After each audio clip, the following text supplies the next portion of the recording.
Hey guys, welcome back to another video. I'm Rickmaster Nate, and today I'm going to show you my custom clone battle pack.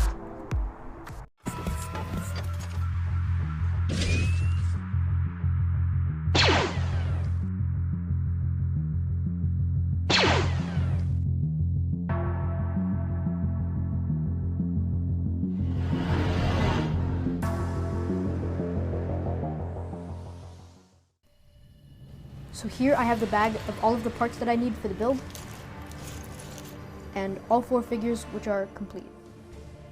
Let's get to the speed build.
So first let's take a look at the figures. The first one I decided to include was Captain Hauser, and this figure uses Jonak Toys decals and cloth. I added battle damage throughout the entire figure. On the legs, you can see the scratch marks, and you can see them really well on the dome. And I even added some green and regular blue on top of this to make it seem discolored a little bit. I even added some battle damage onto the cloth using some silver paint. And it's pretty faint, but you can still see it pretty well, and it definitely looks like battle damage.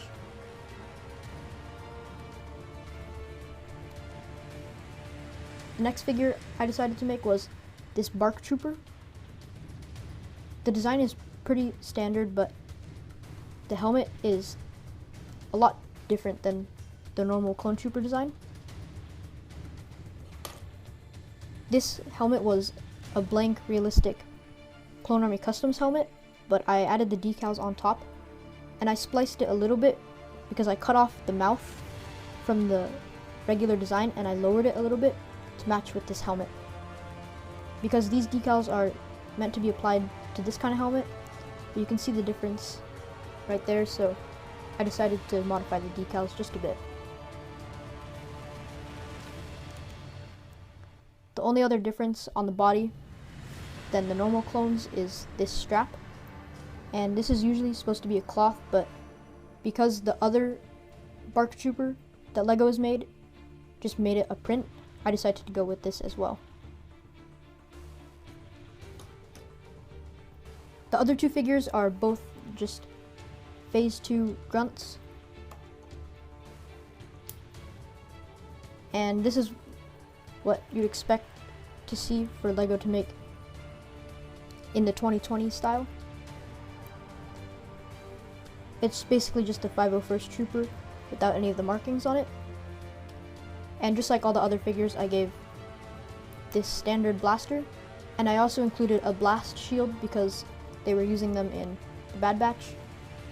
And at first I thought to just make it like this, but it looks a bit strange because it's so close to his body, and this looks pretty good for display maybe, but I thought it was much better to include this piece behind it so that he could hold it properly and in front of his face like they do in the show. Just like that. And of course you can still put up the other arm. And the good part about using this is that you can tilt it and you have a lot more movement than you would by just attaching it to that one piece. So you can move it side to side, and you can also of course move it up and down, but that's just on the arm right there. Now let's take a look at the actual build. I designed this speeder myself,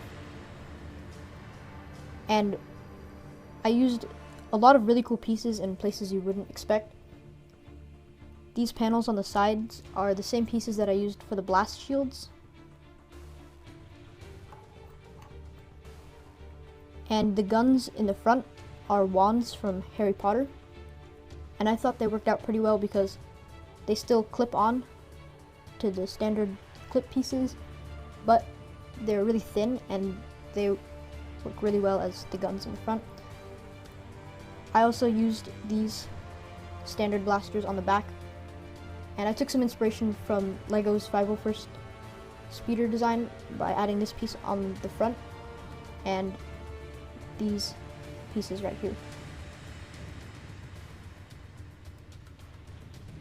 I added these slopes on the back in dark red, and there's also this piece right here, and I think those represent the red markings on the Bark speeder really well. And it's definitely not too much red because when I was experimenting with this back, there was a lot more red than before, and I think this looks a lot better. The seat is just dark gray, as you can see, and there's two studs right here so that the legs just go on those pieces, and you can also move the handles back and forward like that, as you'd expect, and you can also move the actual handles back and forward as well.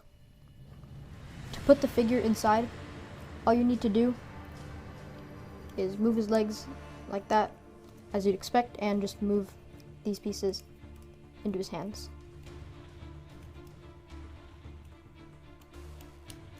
The great part about how this is designed is that these pieces have a little bit of movement right there, so you can see the small gap right there, and even right here it moves a little bit, not by much, but it is something, so that when you push him forward it actually changes the angle a little bit.